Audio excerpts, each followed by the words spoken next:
Ia sa fo muria nei tula la fia fila fio ka sa ve po la suga fo ile ya tawa ia fa pe fo ile pa ile sila sila tatu tunu mo me tatu fa sa longa nei tula la fia fi o le vinga ma fa ftai si le tatu tapa o sili langi o le ola o le malosi ia me se fo yo le soi fo la le o le tatu tunu nei va yaso ma lo le fato to ia ma lo fo ia fa malosi sa valinga umi le nei va yaso Yo leanga sole leanga o sole I o le tele vave o le alu o le tula o le wat Dino ia fa pena fo ia so le was for real fa kausanga fa le tausanga tai au ia o le aso muri le ia e malolo o mutangata ai le malolo ai masi le ata o mo le tano ava le aso o ngai su ala ka ngwa ava pe o le ala le o sanga wa ia ata o le la ia ai fa tai tu ai mo le no e ba fai yo na o na matautua I le te nu malongo pea a wa le taimi le nei o le taimi fai tata la le tunu ko wa e le malolo ai masi o ka ko nga lu nga le malolo ai masi di se fai ka o le e fia mala malama po ambe la tupu mo I le tunu ya ai pe tau le nei ma o alanga o le skanga ka fai ka kala fa kai lo ka kingo nga a wa pe o la tana ngalu nga le o le susu tala ma le fai tala ai fia tele tanga tai fa longo I tala e vai ya ma lo fo I lo vai aso mo tute sa fenga ia I malaua fionga na mai le vai aso fa tai o le neva yaso e fa isi fa pisi fo le vai aso ele ngata lava inisi lava o polkalama fo I manisi o ngaluenga ma sandial mato fo I pitola au le tono le mta ngaluenga ia o nisi fo o fontanga mana tu o le sile vai ngatilo le mato ngaluenga o fa I o fontanga fo ile esa ili ai fina ngalo le atono uini ngaluenga mani vai ngai ono fesoso ni ai nisi o fa afita du lo fenga o le vasa fo nei lea sa matou faatasiatu ai foʻi ma sui foʻi o le tatou litio ia inisi fuafuaga lea na tatou feiloa ia le tatou Pacific Islands a o tilotilo o le vaiaso lenei a o veaso faamanuiaga mo le Pacific Islands o te talitonu foʻi leo toe puma lai ia milionga $1 million for 4 years. Fatausaga a vaevae la lua se lau lima sefulu afe ia uia savea ia la o se vaenga ua tali ai mataui ai le tautiga o se o tatou tunuu e mai se lava ia tamam tina matua vaakako kilokilo nei I le vaenga lea po I latou loo faia na galuega lea ia o tamam tina matua ia o te whafta ia ui le tua fo le ua maua se fesosoni ia tatou fika faamafofau lua afe se fulu le ana a mataina ai le au nanga e inis tangata matua lo soifua pea asisi le ia pela le afionga te whafna lea sa iai mai le amatanga ia o fata ia pe fo ia le tofa le afionga fo e tangalo wili mai ia pe fo I tole Filipaina ia tole fo o tino matutua nei le ai o markemingi e ngaluea ai ngalue le se tonki voluntary te whaaftaila le ua le fesosoni ia e folu tantununga o le ate le se fesosoni mo le tātou tunu e whaatinu na ile ngaluenga fesosoni mtanga luenga le walo pomonia ele mfai mtanga luenga le leona feito o tasiri ngaluenga e mana o mia tātou Pacific Islands mai mana o mia fo le lau telo le tunu e fesosoni pela le o winga o lau whamtalanga o le vaiaso whaamanuianga ia whaaftai le tu whaaftai fo I le whainga malore nei a paia inga ia sunga fo I le Minster Dr. Shane Ritchie ia mai se nisi o alo le atunu upo tamari o le atunu to fa le fioga le utele ia no ai pau o malo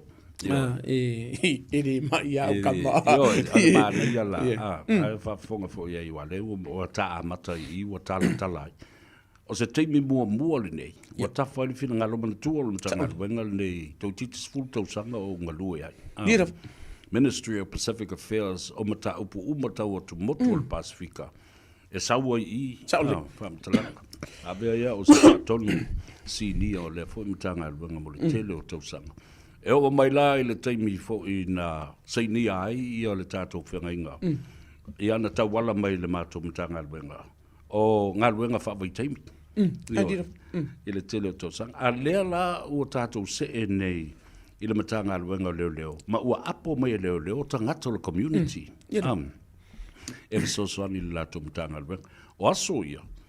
O ina ua whaataulo o whale mua I Otara.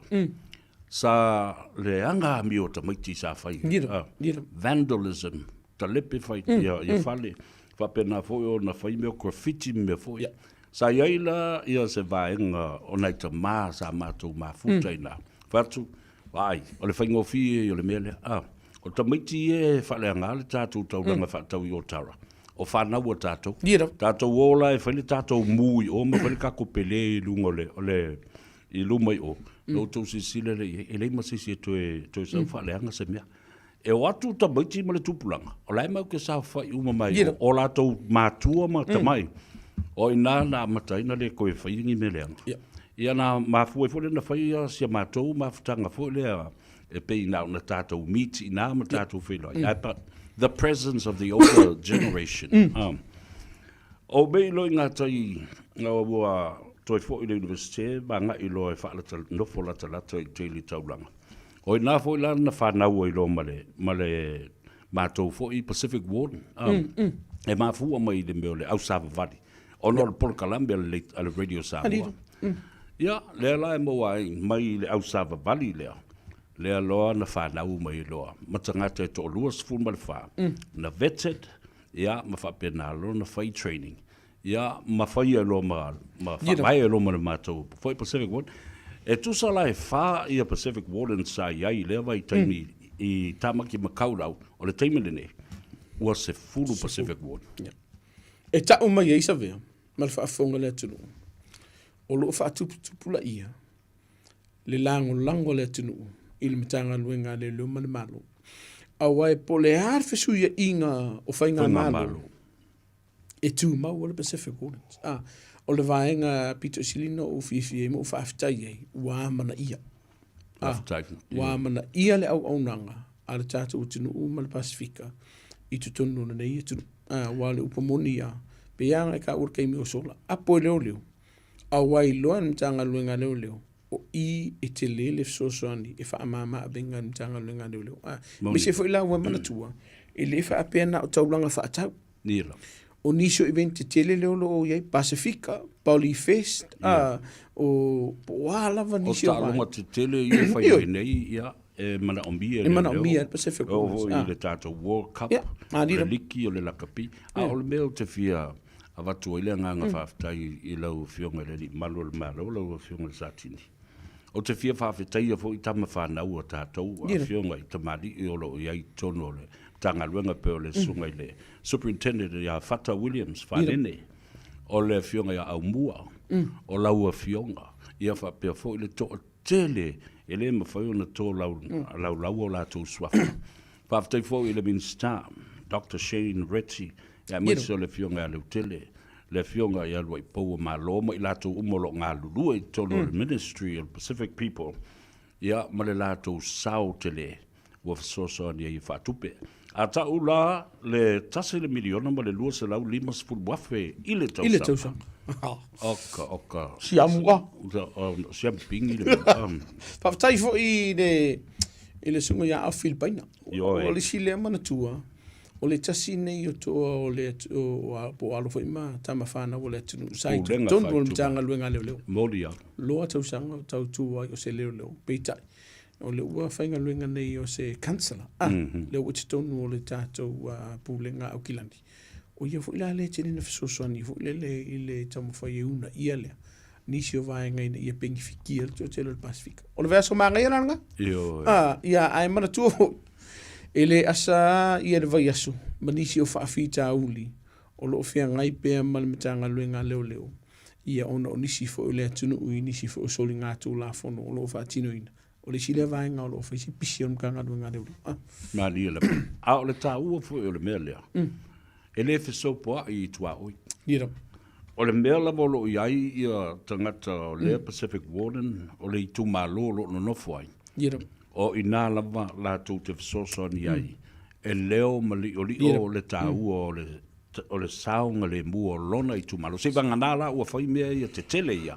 Ia. Ia ona pe o le tuto tasi o Samoa. E mai Pacific Wardens mai au kilani atoa. E fe so ni fo I leo ma o tātou tangata ma whaasino sino le saunga le mu. Oka se tā ua nei. Ai, mana tua la I lau fionga I le di satini. Le vātu nei le polo kalame. Le fo ina whaatupe ai leo I le mātou Pacific Warden o le Whau Ward. Avondale, Kelson, Maninu le. Whai uma ia, whai fua uma lava le suenga. O le tolus fulma le lima. O le sene ave tāwale. Yo. Ese le tā ua vaenga le a. Ia, mana tua. A whai fo I lo I nisi o le atunu o fia au wai I tātou vaenga nei. Mo le avano. Moni. Ai mana tua, e ka kauanga siaki mo e mtanga luenga le lo vit. Ai le I eisi wha, ai le I oina pe te ina fu ilo fia wai. Ia a o le anganga mo runga lava. Ia mo se avano au ona I le atunu. O e nisi o tamali o le atunu. Whai langi le fōlaunga. Ia ale ua manuia tātou Pacific Warden nei vai te me via ineli. Io e tā ua tele. Ia o wawai atu fōi. E whai asito tele fōi o nisi o whawhia inga. Nei whai whi au o loko. Tu mai o la tu tau au fōi le e whaso soani I le ngā luenga. Ole me tā ua le nā. Ia o le whaftai sili le nā. Nei vai aso. Vai aso mari. Ia, saundo ia se vaenga e tāwana te tai ia le tātalanga. O oe pale tūla whono I uanganga I fo whaiva o sa boe le so. Tai. E whio lolo nisi o whawhita au lina tupule vai aso le nei sa ve mal whawhonga le tunu. O lo vai elm tanga luenga leo leo le whatuputupu pēo I lātou totoina ma whatauina I le whala whasaina neo le marijuana. Leo lo tele na maua I nisi o so whainga le tanga luenga leo leo.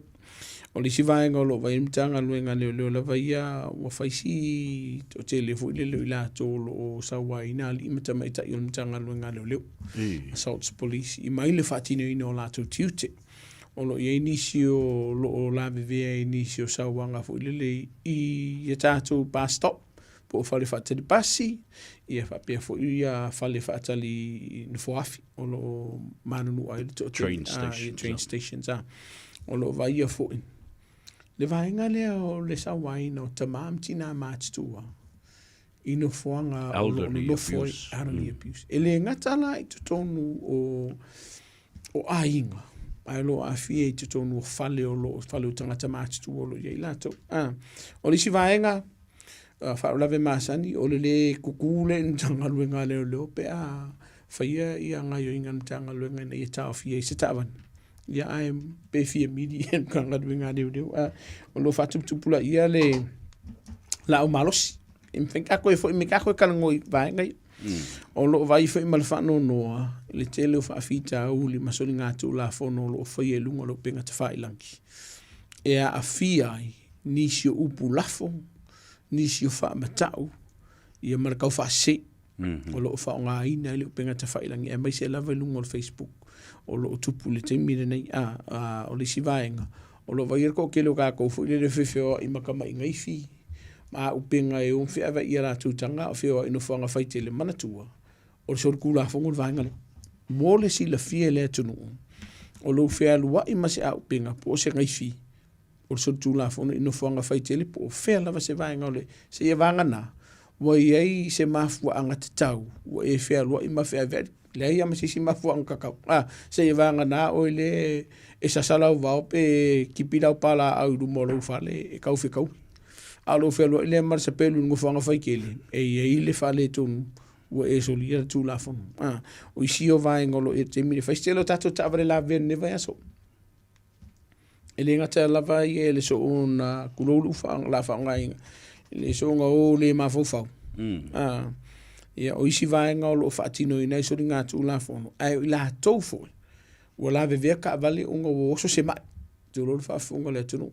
o isi o vaenga ia marisi vaenga la e fa tu pula ia le pule le so fu te mi nei ia o lo fa ia si fa polino le mtanga luenga leo o no le so fu ma le pule leo o le sia isi o vaenga ve tata no le fefe nei mai la tolo mo ngasi le mafofau o lo fatu tupula ia le taimi nei te leo so ringa tu la fono lo a fia I la tolo mo ngasi le mafofau mai o lava fo I le pule le soifua o lo a faina I la to o lo mo ngasi le mafofau Ma dia la ba. Ta ua tele ia vaenga ia wo o ia lau saudanga. O ta ua o le whamanatu la. Ai, o te fia fisili lau fionga li sa tini. A wao lena o maia ia se tala mai le matanga luenga o leo le vai aso le nei. O lo ta ua ai. O nisi o soli tula fono e mai mawele taimi o leo ia maalu ai ia tupe resources and time consuming. O so se pa fita o le po se soli tula fono i lalu i fo le lua se lau. Po o le ngau i fo o se mea whaatau waa fo le wha pea la the police have turned a blind eye. La tu te le to suina. E fai lava le process. Mai le o se mea fo le tu malu ai ia le mori o e leo. Ia, mana tua fo i sa mo mala whafonga. A mai lau maka upu. Whai ngō fia i o whai ngō vaenga leo. Sa vea mana whafonga le tinu. E te tauna wha atino ngā luenga le mta ngā luenga leo le wha maoni ai. O iai se wha maoninga o se tasi. Sa wha atino ina. Vaenga mōmua. Sa wakusikana whakaika. A sau se wala au o se tasi uonga o ia langa kupe. E te tauona iei se wha maoninga o le tupe wanga o ia. Lua o ai se tasi o e masalomia. I vaenga ia. O na whai leo susu e ngalamtanga luenga leo. E fua lea. I wha matalanga ma wha maumunga ua e au maia. E le wha apela wha maumunga wha mkananga uma ua e au maia. O nga wha apea tulo mtanga luenga leo sa vea. O le a loka o le wha se lau leo e ave se a seuman. Tulo le wha fonga le tunu. E te tau o na wha amautinoa ma wha amalie ina. Le tūla fono iona ia inga. Po ua e solia se tūla fono. Vaenga mōmua o langa ia isi. O le ka uaku ngā kala. Se me ia sau whase lau kala. Seu manusi o whaonga ina. O loko mariengo o waku ar kupele iau. Whailau ia se vaenga ho lele. Ua e le tui te tōngia me le tupe ia tia. O na whisili ngia lea. Penga ia se ka maari lienga i le valia. Lua. Nga ia se ka maari lienga kuskusia i le vaenga lea na e aitala fua i lau tupi. O ila, e tilo i ele mtanga luenga leo. E ongo o le maka upu o le vanga fo lea. E ka o le sivu. Ka ulo le sivu. E le o se mata upu lea. E lo te ina le mtanga luenga leo. Al mka upu la lea sa i leo sau loia. E ave lumo le jaipuna. Ave sau small claim. E le fal pui o sala tupe. O ila, o le lo fete na ile tunu. So le wole fa nga luenga leo. Ai le ai le na. E ese ia soli ngā tū la fono criminal. Soli ngā tū la fono ia e no mo lia from sino nga ma loka ina. Ese le civil o le lua lava vā ma le stangata. E le wale o le vaenga lea o se soli ngā tū la fono. Criminal. Ai ma whai a o nga e a vere from sino nga. E le tribunal pe whai sau claim. Ia o le si vaenga. O le totele o tātou tunu o whaitio ina le mtanga luenga leo. E mese lava tātou ta avale lave pia. Mana tua. Manino a vaenga o le whautuanga le mtanga luenga leo. Ale o la vea seisi. Ale o poloka le awala. Whaile lu mka upu e ki rua swala upu le lunga la awala pe. Ma whaiona e sau e toi wha umala mka upu le mtanga luenga leo. O na avele lau insua lātou te whaia le mta upu le. O i e yesu sueng e lela se maka upu fa pe mai mtanga luenga leo fa nga nga kia ile le e fai su engal mtanga luenga leo fa mauti no le e yaini molia nga te tau ona faia pele ia lava ia fa mauninga po evidence ina ia faia i senga luenga mtanga luenga leo man tuole na manindo al saundanga le fionga le al komisina ele ai se mata upu ele su ina le mtanga luenga leo. E mana tua. E iai vaenga categorize e fule prioritize. Threshold tauna. Sa oli, o le sile mea lea batu whaafau tuanga e ma wha marurua to e fo ile atunu i isi taimi. E vala au mai ai leo wakunu anga luenga leo. Pe tuai atu foi. O lo whaatu langa ngā luenga mtanga luenga leo. I vaenga e te tauna a vele wha mua. Prioritize. Ioi, o lo la matia le soifua o le saunga le mu ma mea tō tino. Pe a fua pe a wha pea mai. Se o pe se e vai o la kuanga ui e kanga. Ia, e ka akia la vaenga ngā.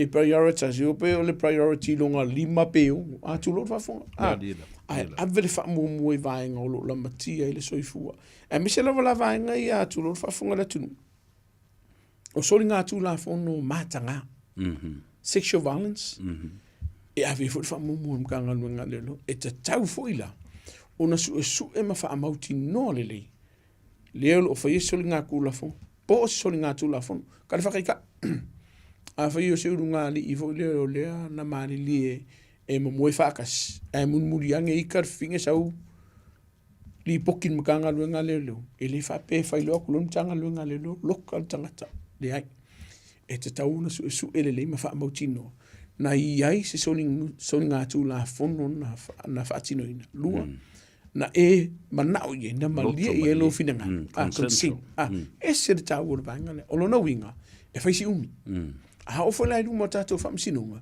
e le fa pe ba kulo kasin masinga le ai te le lavo isi fam sinunga mai si mata upu e lua kausanga o koso i fa mautino le o vanga na le mo si le fia tato tunu le e su ele mtanga luenga le e fa mautino fo fa malia ina vanga o tu la fonu ai le fa in modia me ton wal na la tu la i sa mo te mi le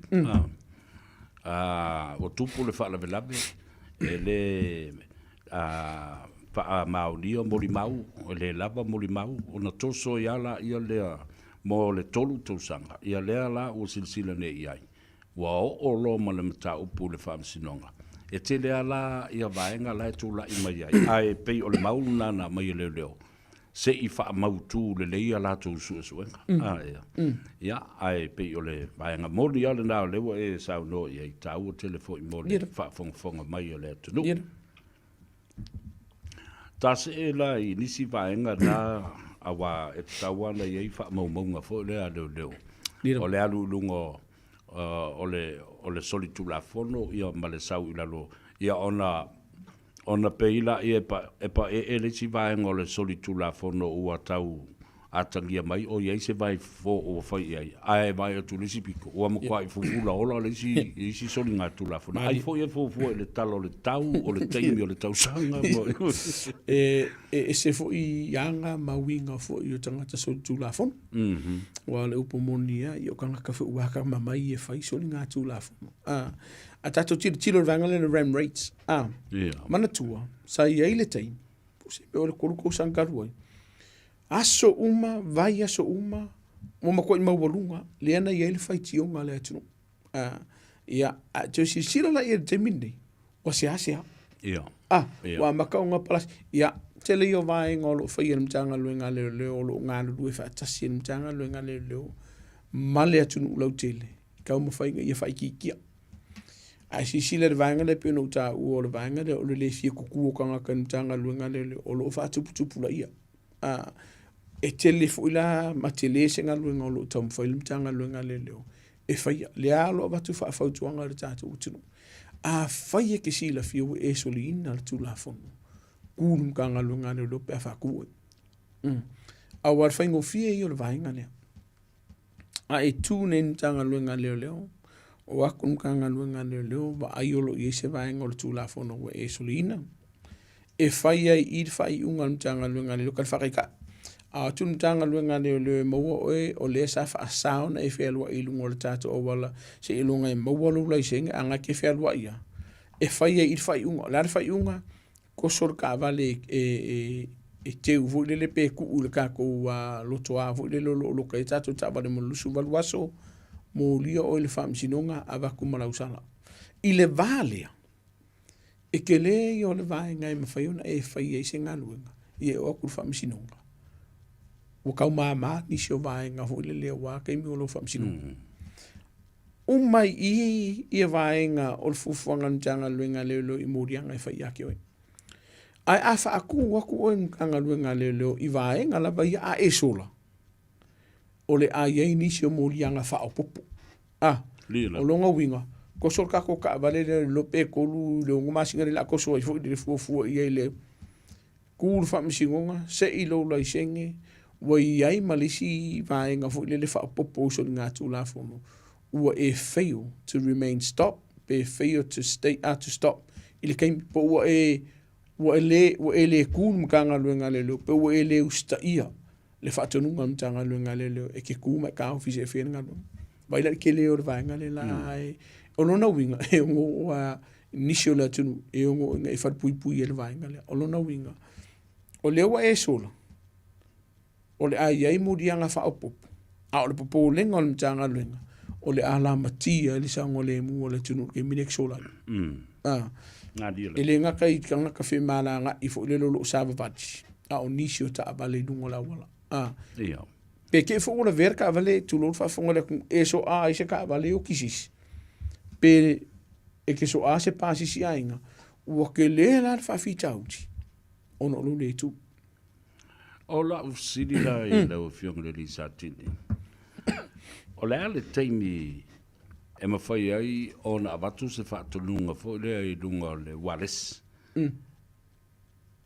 an instruction to abandon the chase mari now they take me in ma sani una fai le mele na wa fa to watu yo to le pace ya mali tati lo le to ringo ta wa dangerous still tele yo vainga le una fai le fai unga le o le ata o filtulina vainga mua fe medicula fongo o le ua mato i loa tu tangata le ona ta vale le mai le fe lo i ka vale ka kiala e si fai mu mu su ngal mtanga luenga le lo i se vai ngai ono pu i den tangata le mu diani lua o yer ka ko vale le fona helicopter le ola high in the sky ba ai fi wala so la fi ale la mu dia tolu wa te le vaenga o i lo mtanga luenga le o wala matia le soifu o le tunu pe akuli kakare a wifi ngo finga ko mo wakaya ai ala ve se tasi ma so ifua e fa fo ngol mtanga lo ngani se tu e lo mtanga lo ngale le e ma imbaulu kai me kuli e ala maki e so ifua le ku o la uma to lo tanga tale tolu ele o se solitu la fono matu ya le ufer kanga kalea le wala i ona tu le mtanga lo ngale le e pe fono ta wor si seta to por kaname ai le ituli ina mtanga luenga leo pe fu mtanga luenga leo kuli ka balelea e te tau ona family ina vaenga o policies a leo male tu la fono ile mafu anga le akuli ai o sfare ka inga ile ma fai ona yai se mafu fo sa o la vi mtanga luenga leo le akuli ka balelea pe a fai va ku nga ka balelea uma pepa o la me o la akuli la ma o la ala makia so fu le ku anga o pepa isi le vai ioi ine isi me o la atuli lua pe a fai o langa la kungo isi fale olo ai le o fa manu o lia isi tasi nga ole olo e ke le la ngo ko mo isi kai munmuti ai a olo la so nga tu la fono matu ya banga mua bank robbery o le ya sa ma le umanga na verka ngaka ile fanga po la se vaenga ai te le vaenga yo no la a fier sa ngole mu le la tele la tunu nga yo ngele karuna ka fasinga lunga mtanga lunga leo ai te tau fo i mai e policies a ia leo ele ma fai ki o inga o e mtanga lunga leo pe a fai o le a e fai fidinga o le ale kudia e fe lolo ila to o u leo ke kudia ka valelea e ia ila le marusi anga fa tu la fono ona o fai fidinga o ke val au le mako coms fo le po le mato officer litio o le ala ka o fil kulinga la le kulia e kalia e la toni le fidinga le la ofia ma fai unga o le ale kulia o no winga o ile mato titala no ai ma o le officer ia uso ma tu fa finu mtanga lunga au wanga ia iso popole pe ke fifi e ke fa pe o le aka o fil kulia o le kai me ke fai mai ai o le ata o fil tulino o ta vale le kalia ma fifi la fai unga a fe mai foi lava ngore policy salmtanga luenga leo o le taimia ke fa pe ku o aka ofi le kulinga e le mafai unga kapea o saidini kapea o mori ai aduala tavani le ai wa ka kaulo nga fa aka fa se vai nga se fiole awala ku le yer ka vale kape mori kape de saidini ma e ko i lunga lo telefoni po lunga lo tato le tiom fa pe o le o kui au kafa o le motorway po fela pa le vaenga fa ilo ye e kere o koe kuringa ka vale le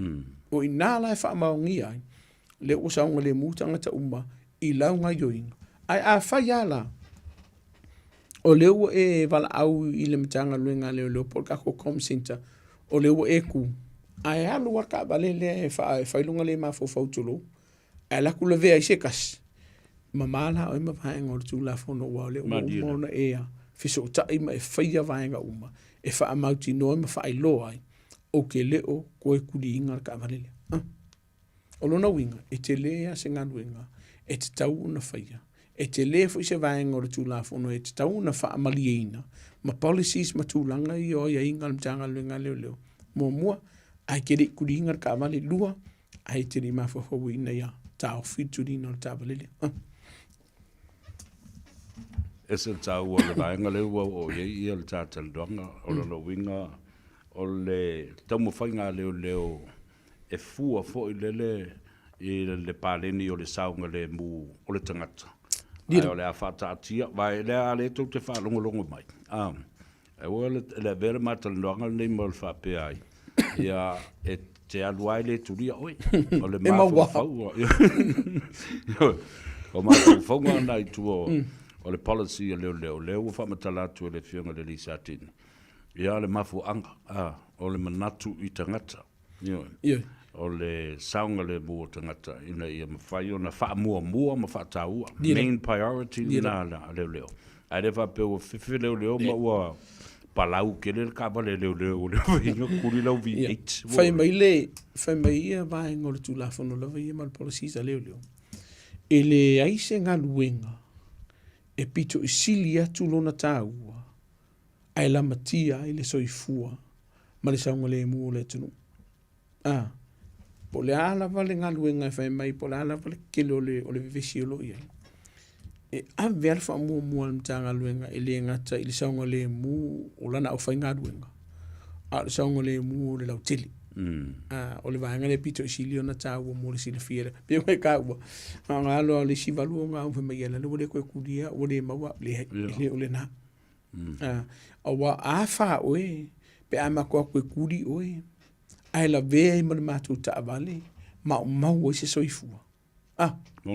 Pe ke alu foi o le mātou tulina oe, e laku o lo fefe ke le imaua o le mkanga lue ngā leo. So ai ngai se si mala vea mau o le soifua. E le uef. E mai mauru keimi. O ila le fai mai ai. E le aise ngā luenga e pito i sili o na tāua, pe a failea.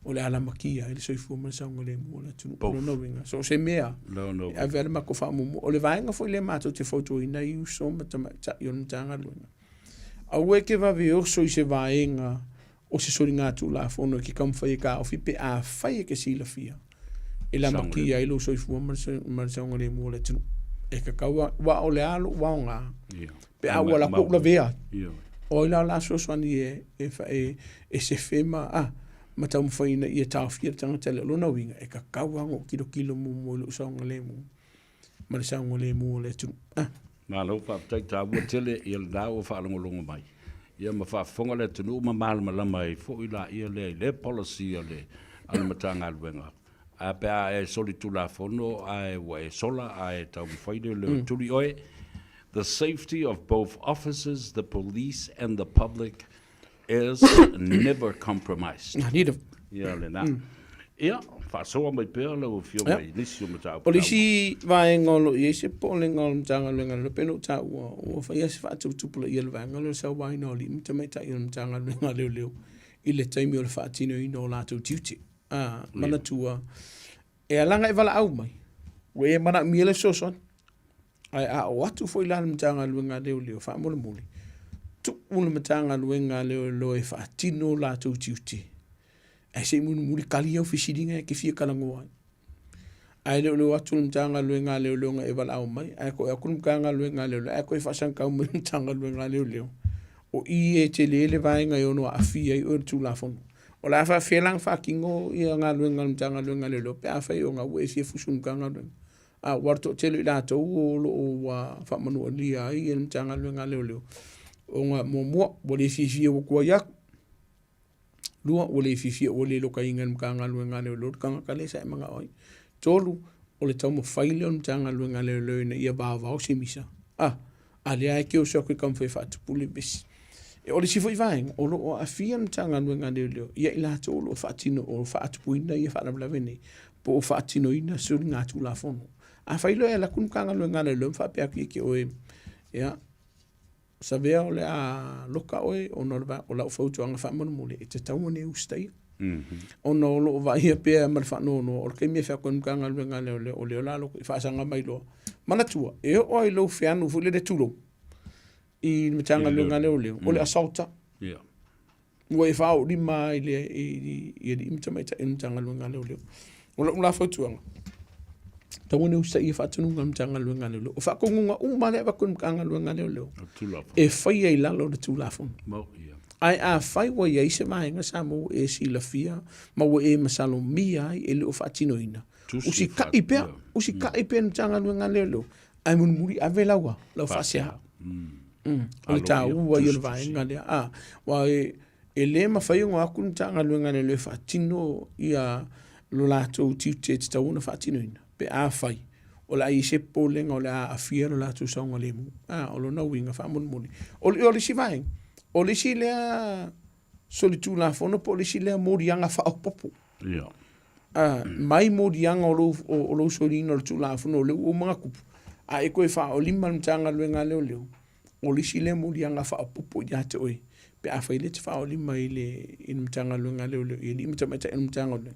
A o whaatino ino la te tuti o lo na winga wha mo. O le si vai ngai la ula vatiru tilo mai tau sanga tau lono tono mtanga luenga. O isi vaenga pito isili ona afia mtanga luenga leo taimi o maliu. E aku mkanga luenga leo kam whaiwhalinga luenga e musule ainga. E mana o ia la ainga inga ia uwana iftango fia li imtameta iyo mtanga luenga leo. Istanga tolo o maliu ona soli ngā tū la fono. E kakaunga mama la mala tata utinu. O le ngā luenga leo mtanga luenga leo tau na whatino ina. O lona winga. O weke fia fusu o ngolo wika po uti ngā fo ilo fina ngā lole me wakupu. Ai kupel mtanga luenga lelo e whai o lātu tute. E ile taimi e iai anisi o vae ngai le mwhai o na whai lo atu le mtanga luenga lelo i ate oi. Ona o vae ngoro tu la fone le sosuenga. A weke i kama i fia fusu mtanga luenga lelo. E sau malama. Tala no atu le mtanga luenga lelo. Ma whai lo anisi o vae nga.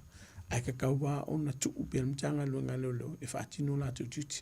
Fo tuanga le mora tata utinu. O li si vaenga. Ia, pe ona tatara no ai for te mua sola.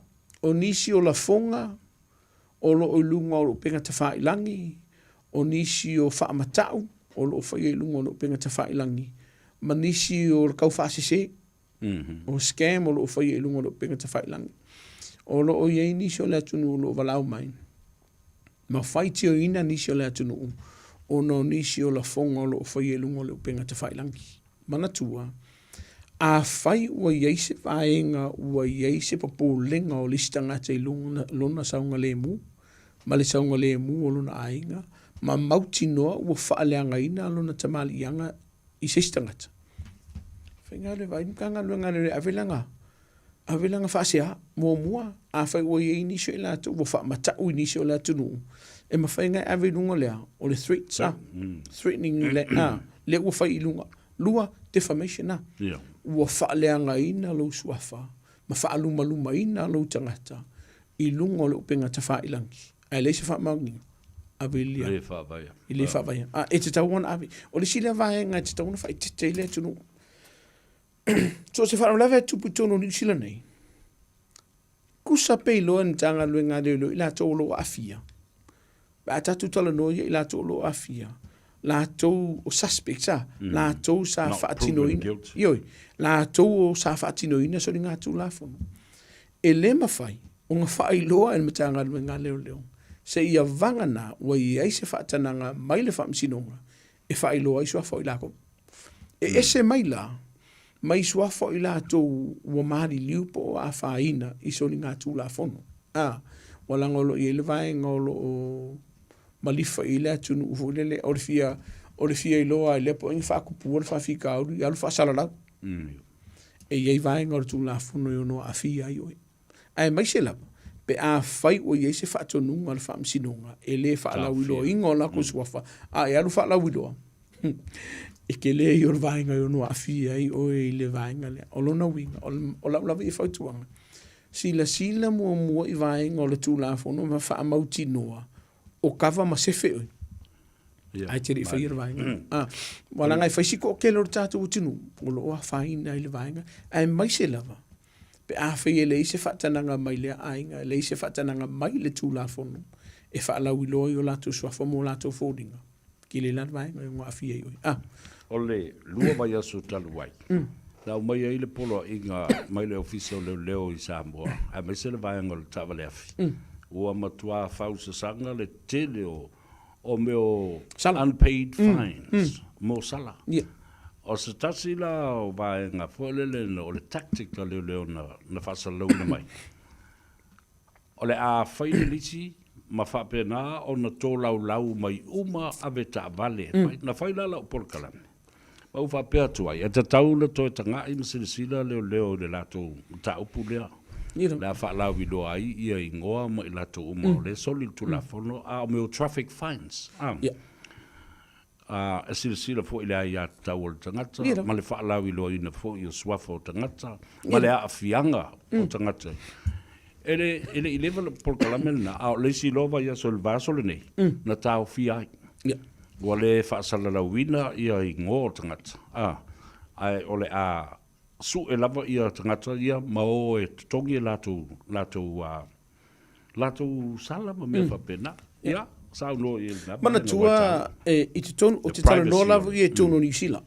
Breach of privacy, Stala whateitai. Whai e eise tangata soli tū la whunu o loo sa ilia le metanga luenga leo. O na iai le popolenga i la mati e le saunga le mua le tunu. E iai le whakanganga, i lalo le tūlafono pe a uma o na maise i oenga mai i la tōlo whaurunu luen mitanga luenga ma le tūlafono e whaasala lau le ngorkanga ka le sa ilia le mitanga luenga leo. O na mawhai lea o na whaasala lau. Lua, pe a whai e eise tasi o loo sa ilia, missing person. O loo fiu le mitanga luenga leo sa ilia. E eise whaatananga mai ia i lātou lo whaurunu luen tanga luenga le po tu la fono e whai loa ai ona o lo lātou saunga le mua whiwa ve mau e ma whai ona whai le vaenga. Tolu, pe a whai ua i ei nisio i lātou i lalo lava ia o vaenga o tu la fono ua ma whai e le tanga luenga le ona sa i lia whako a whai lea. Me si lātou ua maari diu. Kwa mwhai leonga whai. E tala no fo i ai inga. E a maiso lātou manatu, maini o lātou langona i vaenga ia. Ai o le kari, e mai runga i. Ai a whai lea, o le maua mkanga luenga leo maua iau, o la kwhaasara lau, o le ri idea o paimana a whai le ilanga sala, e ko soi la urumsu. E ta tau o na whaamauti noa, o whaamali e ina le tū la whonu. O na whatu a whai a lea mtanga, preferences fia la tunu. E ese le whai tete o mtanga luenga, ani usina lava ia. I le whaalau i loa o suafa ma fōlingo i lātou a ele o iei se whaatananga. Whaale tūlafo. Ese le tau o le vaenga lea. Mo tātou o tunula. Ngā whai kere whiwhia ia pai mana whai o ngai le kukanga lau sikungi. Mauki ngoa le nei. O lo kawa o inge kia ui i se vaenga ia e ono a whia i o le tūlafo. O upu talafo ia ele a o ia ele matapia le manai. E tilo fo ia ma le fa ai tete ma le fa no fo ile telo la fonga o talafo le taimine nei i lunga le pinga ta fa ilangi manatu le tunu o la fautuanga sila tuto amato e ti matale o pinga sila mamaho ele o se vaenga le ono a fia o ile tulafo a fa ke sila fia le ai ia pingo ka ur ke mi sola ele sa fa o le vaenga ka wanga ku wa ku yo au tafa ia ku kupuange pe fa pe se sa o ari siki do wa sasina ule vale o lo na winga e te tau ona whaia vaenga umalo e whaia lunga o penga te whailangi a ua ieiso mauti noa ua umana e sila fia e leo no a whaina i oi a so se upu lava ua e whaia e whaamata o i setas neila e la i kiki asi vāfu le leki sao mai ai te le i o le vaenga i o no a fia i o le tūlafono pe a e whaia ni upu whaamata o i se kase ke do fia iai o lo na winga na faukuanga anu mo siaki no mtanga luenga le lo pe man famsinonga pe po seloia pe le no ave lau maka upu I le whaamisino, au ki au mai lungo leo pinga ta whailangi. Ia marako whaase, se ku ia ngai mera kau whaavale, marako whaase ua ile akungu ia au kou wa. E lua me ele le pe ava ve mau ele no ko fasi ele anga pa ke mau kanga kare ke fasi ona te no se vai e ono afia io nei vai nga like ele le pe ava ve mau ele ai mau ele te katala fa sola lo o se o dia me ke lo vo ki kala mo vo lo fa fu na te lua io nei vai nga ia o mortato te milene fia lo va te te le va le fionga ta o te le va e masani no fa so ile tu walanga o tele tangata o le au le ma fa o pu so la fo lungole le penga te fai lang o le fala blabe la ngole o le mena fa ile palangi le ia mo ai so tanga so tanga la ile tala noanga I tala le lei ma me fa pena awa o le tato o tunu fo ile ma sesi o to tongia po se fa ya o nga po se matai ma fa no fo lungole o penga te fai lang fitu aso le vai aso luas full fai tu la le aso e fa tonu le ngana ale tonu nobody will be able to do that nanga ele se bena fai eta ele la se foi a un samuel sa uno foi lungo ele mo san tupe ma tau fa tonu le ngana o le mea patino le na ele to fama le fa utanga le tangata ma o I fo e te loai le fale a onga ma le fale tangata na fa o ia to ngata tangata fa pe e pe o le tala le na ai ona o le tataimi Tawalunga ba ye la fionga di malo. Ja, fa tai mole tato por calambre ne fia filo fionga sa vea ia li fa una tato por calambre nei vaenga ye lu. Ia ma tu nei fa mai senga fo I se vaenga I Australia. Ia ono vala pa ia le tu I le uso por tama fo ia apusa le lu. O le sile kanga ka le sa o le lau va ia li sa vea. Fa kau mai Australia. Ia va tu fo ia fa mai senga ia I to fine ia I tama le whanau ia me se fo uso ma tu whawhine me se no fo alo ono walau pa ia le tu le tama ia apu mo uso no whanga maulilangi tafi malal whainga malanga ia mo we tātou le file mo le tu ni te mi whainga tālo whenga I me se tātou ainga langi a ia ma leo le whau e whau umona tāpina ine le tu o mola na whanau whatatat ia langa le skapur kala me kai au o le aso atai au ia ato I le lusu fitu sango se wa fine matua leo o Georgina a siu saulala ia o le maudu makuara e yang fa non ka ia familia le tua ia to ila fine fa aftainga luenga le fo I le fa iso tato ainga ia familia fo le tu lo fa to tolia I mautanga singa sereni ia vai te mo to sanga ia familia le tu ia o ila fine ia mo pelo manosi ia o tato maftanga familia le tu tato tunu tapena tu mo sauninga fo ile ngata le aso ataiao ia fa pe fo ia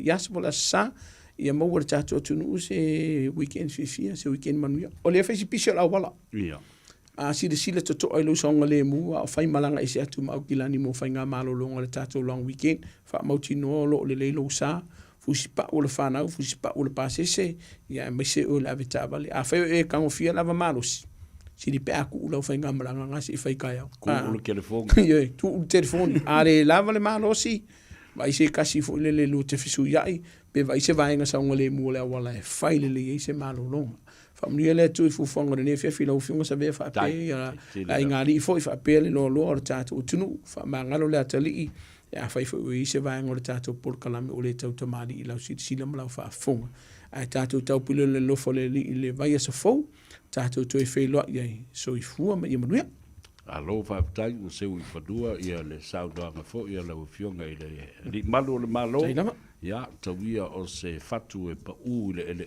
lei e tupu maola bala usiusi le fa fonga baia le tano au le aso ta vai vainga lo tu inatu le tula fono ma oe ta tia yo au ta fa walo sa le mu when we are 45 un le vai aso a mo so wa vanoa a fio mai o le malta o sa mo le aso nga fua ia o le a fatino ai ia le tatou sisi ngā fua ma le whakna tuina o le ono sfulu tolu tausanga o le tūto tasi o Samoa o le isan palemene.